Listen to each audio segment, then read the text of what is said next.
ठीक है। और यहाँ पर सैनी के बारे में हम बता रहे हैं, नायब सिंह सैनी मुख्यमंत्री फिर से बनने जा रहे हैं। 6 महीने तक का ही मौका उनको मिला था और बहुत ज्यादा दिन कामकाज के लिए नहीं मिले थे। आरएसएस मुख्यालय में कंप्यूटर चलाने के तौर पर आपको बताते चले कि कंप्यूटर ऑपरेटर के तौर पर उन्होंने शुरुआत की थी और धीरे धीरे करके किस तरह से आगे बढ़ते हुए चले गए। उनका सियासी सफर आपके सामने है। मैं आपके पास आऊंगी अनिल आर्या जी, लेकिन उसके पहले एक बार जल्दी से नीरज पांडे का रुख कर लेते हैं।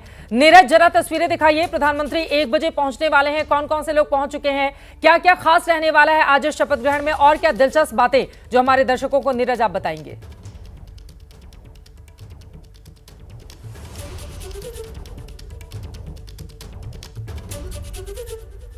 नीरज तक आवाज किसी वजह से नहीं पहुंच पा रही है, वहां पर नेटवर्क का थोड़ा इशू है। प्रधानमंत्री पहुंचने वाले हैं, हो सकता है वहां पर जैमर लगा दिया गया हो इस वजह से।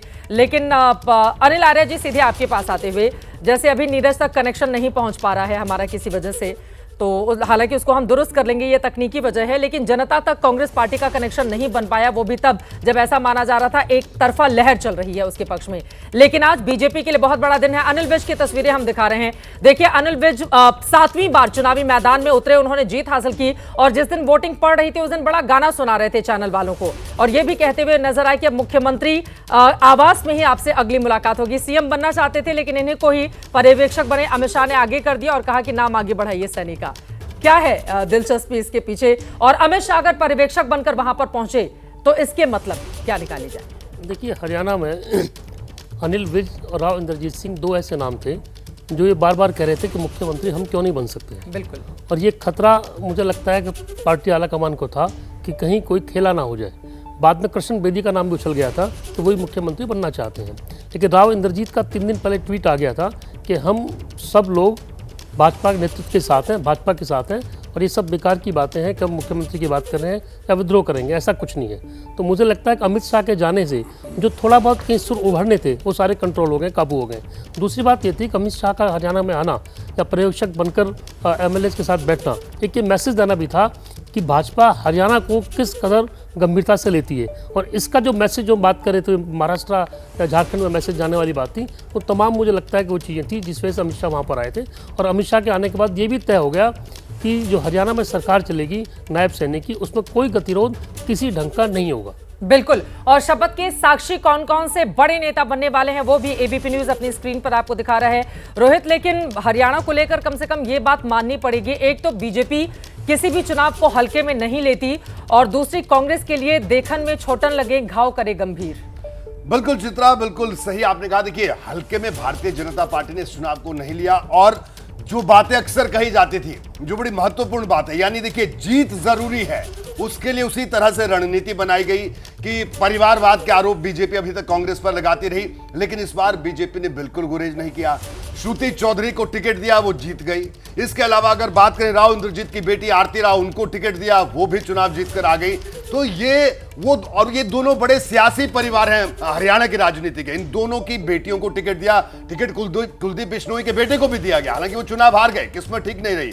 और बड़ी बात चित्रा आज के शपथ ग्रहण में यह है कि श्रुति चौधरी जो कि भिवानी जिले की तोशाम सीट से आती हैं, वो भी मंत्री की पद की शपथ ले सकती हैं और आरती राव जो कि राव इंद्रजीत की बेटी हैं, वो भी मंत्री पद की शपथ ले सकती हैं। इस पर सबकी नजरें टिकी हुई हैं क्योंकि देखिए, किरण चौधरी, श्रुति चौधरी की मां, वो राज्यसभा सांसद हैं और राव इंद्रजीत सिंह केंद्र सरकार में मंत्री हैं। ये दोनों बड़ी बातें हैं और दोनों बड़ी बातें इस लिहाज से भी कि भारतीय जनता पार्टी ने लक्ष्य जीत का रखा और विनेबिलिटी के लिहाज से कैंडिडेट उतारे कि उस पर क्या चर्चा होगी, पॉलिटिकल लोग किस तरह का संदेश देंगे, क्या माहौल बनाएंगे, इन तमाम बातों को दरकिनार किया चित्रा। बिल्कुल। अब ये तस्वीरें भी हम दिखा रहे हैं श्रुति चौधरी का भी, यकीनन एक युवा चेहरा, महिला चेहरा, जिसको भारतीय जनता पार्टी, किरण चौधरी स्वर्गीय सुरेंद्र सिंह की बेटी हैं, एक लंबा उनका राजनीतिक इतिहास रहा है। 2009 में भिवानी महेंद्रगढ़ सीट से वो सांसद भी बनी थी।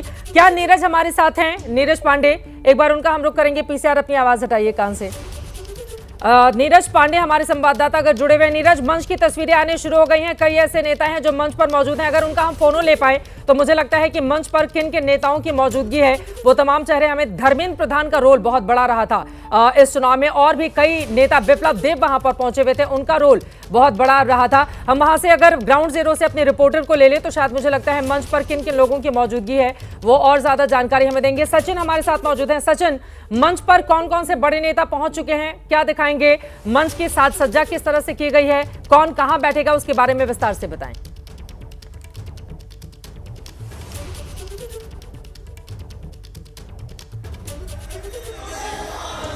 सचिन, मेरी आवाज मिल रही है क्या आपको? हेलो। सचिन तक हमारा संपर्क नहीं हो पा रहा है। ये तस्वीरें आपके सामने है, रोहित आप कुछ कहना चाह रहे हैं? जो तस्वीरों में दिख रहे हैं, देखिए, एक तो कृष्ण बेदी दिख रहे हैं, मंत्री पद की शपथ लेंगे, पहले भी मंत्री रहे हरियाणा सरकार में। इसके अलावा पानीपत की सराना सीट से विधायक हैं कृष्णलाल पंवार, वो भी दिख रहे हैं, वो पहले भी मंत्री रहे हैं। और इसके इतर श्याम सिंह राणा जो कि असंध से जीते हैं, वो भी मंत्री पद की शपथ लेने वाले हैं। और ये जो 4 लोग बैठे हैं, ये चारों शपथ लेंगे, इनमें से 3 पहले भी मंत्री रहे। और चौथे जो चेहरे हैं, गंगवा हैं, वो भी मुस्कुराते हुए बधाइयां भी ली जा रही हैं, देख लीजिए आप। जी बिल्कुल, इन तस्वीरों से आप साफ देख सकते हैं, ये बड़ा संदेश। और अनिल विज जब मंच पर आएंगे तो मुस्कुराहट इतनी ही दिखेगी जितनी इन चारों को दिखाई दे रही है, या फिर कुछ धुंधला सा, क्योंकि वो तो चीफ मिनिस्टर बनना चाहते थे लेकिन सारे ख्वाब ही रह गए। देखिए चित्रा, अनिल विज एक ऐसे नेता हैं जिसका जिक्र आपने पहले भी किया कि हरियाणा की राजनीति में, देखिए, ये 2014 के बाद की जो बीजेपी है, उस बीजेपी में खुलकर बड़े कम नेता बोल पाते हैं, लेकिन अनिल विज कुछ रुकते नहीं हैं। जब उनको नाराजगी जाहिर करनी हो, जाहिर कर देते हैं। और बड़े अरसे से उनके दिल में कसक थी, इस बार इच्छा जाहिर कर दी। लेकिन चित्रा, 2 दिन से साफ तौर पर उन्होंने अपना रुख बदल दिया था। उन्होंने कहा जो पार्टी तय करेगी, मैंने तो अपनी इच्छा जाहिर की थी, जो पार्टी तय करेगी वो सर माथे पर। और कल वही हुआ जिसका जिक्र आपने किया कि अमित शाह ने उनको ही प्रस्तावक बना दिया नायब सिंह सैनी का। उन्होंने प्रस्ताव रखा कि नायब सिंह सैनी विधायक दल के नेता बनेंगे। बिल्कुल, और ये तस्वीरें सामने है, जिन जिन चेहरों को मंत्री बनाया जाएगा, देखिए कुछ चेहरे आकर मंच पर इस वक्त विराजमान हो गए हैं। कुछ की फोन बड़ी की तस्वीर घंटियां माफी के वहां साथ पर- रोक रहा हूं। देखिए, श्रुति चौधरी दिख रही है, जिनका जिक्र आप कर रहे पीछे थे, जाकर बैठी हैं। जी बिल्कुल, श्रुति चौधरी यहां पर दिख रही है। हालांकि आगे माइक है, लेकिन फिर भी जो तस्वीरें दिख रही हैं साफ तौर पर, तो ये 2 बड़े महिला चेहरों पर इस मंत्रिमंडल में नजर होंगी, आरती राव और श्रुति चौधरी। ये तस्वीरें अपने आप में बेहद महत्वपूर्ण है, जिसका जिक्र रोहित कर रहे हैं। देखिए 2 चेहरे वहां पर पहुंच चुके हैं। एक श्रुति चौधरी आपको दिखाई दे रही हैं, धीरे धीरे करके और भी चेहरे वहां पर पहुंचने शुरू हो जाएंगे। अब तक 5 लोग इस वक्त मंच पर मौजूद हैं, छठा वो पीछे बैठी हुई हैं, लेकिन ये चेहरे अपने आप में बेहद दिलचस्प। सीधे आदेश रावल आपका रुख करते हुए अब मेरा ये सवाल है कि यहां पर ठीक है, भारतीय जनता पार्टी ने यकीनन वहां पर बड़ी जीत हासिल की, नायब सिंह सैनी वहां पर मुख्यमंत्री बने, लेकिन ये भी बड़ा सवाल है कि बीजेपी ये जो प्रयोग करती है, आखिरी में बिल्कुल आपने नायब सिंह सैनी को एक मास्टर स्ट्रोक के तौर पर लोगों के सामने रख दिया, ताकि वो 9.5 सालों का जो खट्टर साहब का हिसाब किताब है उससे बीजेपी बच जाए।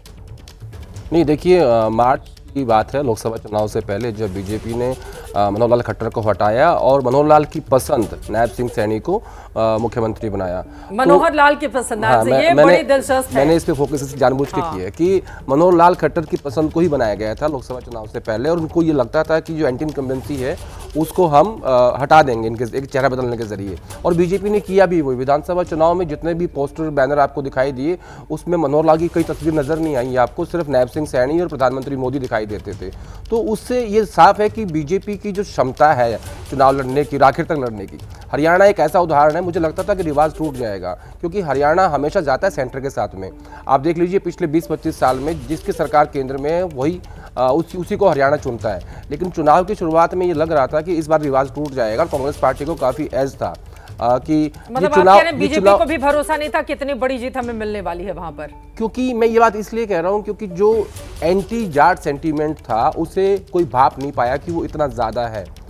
आखिर में जब नतीजा आया तब पता लगा कि हाँ, ये सेंटीमेंट इतना ज़्यादा था और इतना शांत था। आप यकीन मानिए कि जब ये जीत हुई, जो बीजेपी का मेन वोटर है जिसे मैं एंटी जाट कह रहा हूँ, वहाँ किसी ने एक पटाखा फोड़ के सेलिब्रेट भी नहीं किया उसको। उन्होंने सिर्फ अपना जवाब दिया, अपना काम किया और ईवीएम पे गए और बटन दबाया। तो ये इसलिए मैं कह रहा हूँ कि बीजेपी भाप नहीं पाई, एग्जिट पोल भाप नहीं पाए, हम भी भाप नहीं पाए कि किस तरीके से इतना बड़ा रिजल्ट आएगा। तो नायब सिंह सैनी का चेहरा आगे करके बीजेपी ने एक्सपेरिमेंट किया और उसमें सक्सेसफुल रहे। और अब नायब सिंह सैनी में और मनोहर लाल में बड़ा फर्क है। मनोहर लाल थोड़े से अपने व्यवहार में थोड़े सख्त भाषा का इस्तेमाल करते थे और नायब सिंह सैनी उतने ही ज़्यादा सॉफ्ट हैं, वो हर किसी से हाथ मिलाते हैं, हर किसी को गले मिलते हैं, कहीं भी रुक जाते हैं, मतलब वो कुछ भी कर आप सकते हैं। कहेंगे फिर तो आपके तमाम नेताओं पर सवाल खड़े होने लगेंगे। बड़े सारे लोग हैं जो अपने सख्त मिजाज के लिए जाने जाते हैं, लेकिन बड़ी बड़ी कुर्सियों पे बैठे हुए हैं। लेकिन यहाँ पर अनिल आर्य जी, अब आपके पास आते हुए, जिसका जिक्र आदेश रावल कर रहे थे कि जाट पॉलिटिक्स के इर्द गिर्द जो राजनीति सिमट गई थी, या जाटों के खिलाफ, क्योंकि मैंने खुद जाकर हरियाणा में ग्राउंड रिपोर्टिंग की है, अलग अलग हिस्सों में जाकर मैंने देखा, ये बिल्कुल सच बात है। खासतौर से सैनी समुदाय के लोग जाट आरक्षण के समय जब ये बवाल चल रहा था पूरा, उस समय उनके घर जलाए गए थे। मैं सैनियों के मोहल्ले में गई थी और वहां पर एक तरह का हेट मैंने देखा। इस चीज को अभी तक भी कम कर पाने में किसी भी सरकार को, प्रशासन को वहां पर कामयाबी नहीं हासिल हो पाई है। तो क्या इस बार की पॉलिटिक्स वहां पर सिर्फ जाति के आधार पर चलती रही, या ये 10 सालों तक बीजेपी ने डबल इंजन की सरकार के जरिए जो कामकाज किया, नरेंद्र मोदी का चेहरा रहा, अमित शाह जो कि चाणक्य के तौर पर, और वो पहुंचे भी पर्यवेक्षक बनके। कभी किसी भी चुनाव में हमने नहीं देखा कि अमित शाह पर्यवेक्षक बनकर पहुंचते हैं और किसी मुख्यमंत्री के नाम को आगे करते हैं। तो उनकी ये ताकत, उनकी ये मेहनत रही। देखिए, पिछले 10 साल में हरियाणा में जो भाजपा की सरकार रही, उसकी सबसे बड़ी उपलब्धि थी पर्ची खर्ची। तो नौकरियों में जो ट्रांसपेरेंसी रही, या जो पर्ची खर्ची नहीं चली, एक बहुत बड़ा मुद्दा भी रहा और ये बहुत बड़ी उपलब्धि रही 10 सालों के अंदर। आप देखिए कि जो कांग्रेस के इलेक्शन लड़ रहे थे, चाहे नीरज शर्मा थे या असंत से थे, और 4 या 5 लोगों ने कहा था कि हमारा जब सरकार आएगी तो कोटा होगा हमारा। वो जो बात थी, वो बड़ी मैसेज नेगेटिव गया। ये माना गया कि कांग्रेस की सरकार आएगी तो जो नौकरियां मिल रही हैं बिना पर्ची खर्ची के, वो दोबारा शुरू होंगी। जहाँ तक जाट पॉलिटिक्स और नॉन जाट पॉलिटिक्स की बात है, भाजपा को उठा के देखिए आप, 1987 से जब देवीलाल के साथ गठबंधन था, तब भी जाट पॉलिटिक्स जो होती थी अलग थी, नॉन जाट पॉलिटिक्स अलग थी। बीजेपी ने हमेशा नॉन जाट पॉलिटिक्स की है। देवीलाल के साथ गठबंधन रहा, चाहे बंसीलाल के साथ गठबंधन रहा, चाहे ओम प्रकाश चौटाला के साथ गठबंधन रहा, वो जाट और नॉन जाट दोनों का कॉम्बिनेशन था। 2014 में पहली बार ऐसा हुआ कि बीजेपी ने अपने दम पर सरकार बनाई और सब कुछ साथ लेकर सरकार बनाई। लेकिन जो आरक्षण आंदोलन हुआ 2016 में, उसके बाद से जाट कम्युनिटी में भाजपा के प्रति एक अलग आक्रोश खड़ा हो गया था। 2019 के चुनाव में जो भाजपा के बड़े जाट चेहरे थे, चाहे कैप्टन अभिमन्यु थे, चाहे सुभाष बराला थे, चाहे ओम प्रकाश धनखड़ थे, सारे के सारे हार गए। अनिल विज आ गए हैं, मैं लौट रही हूं। अनिल विज तस्वीरों में दिखाई दे रहे हैं, हालांकि उनके मुस्कुराते हुए चेहरे का बीजेपी के नेताओं को भी इंतजार होगा, जो लोग वहां पर पहुंचे हुए हैं। इन्हीं तस्वीरों के साथ एक छोटे से ब्रेक के लिए रुकेंगे। आपको बताते चले, 2 बार मनोहर लाल खट्टर और दूसरी बार नायब सिंह सैनी को मुख्यमंत्री की जिम्मेदारी देकर जाट पॉलिटिक्स के इर्द गिर्द सिमट रही हरियाणा की सियासत में बीजेपी ने जितने भी प्रयोग इस बार किए, वो सारे सफल रहे।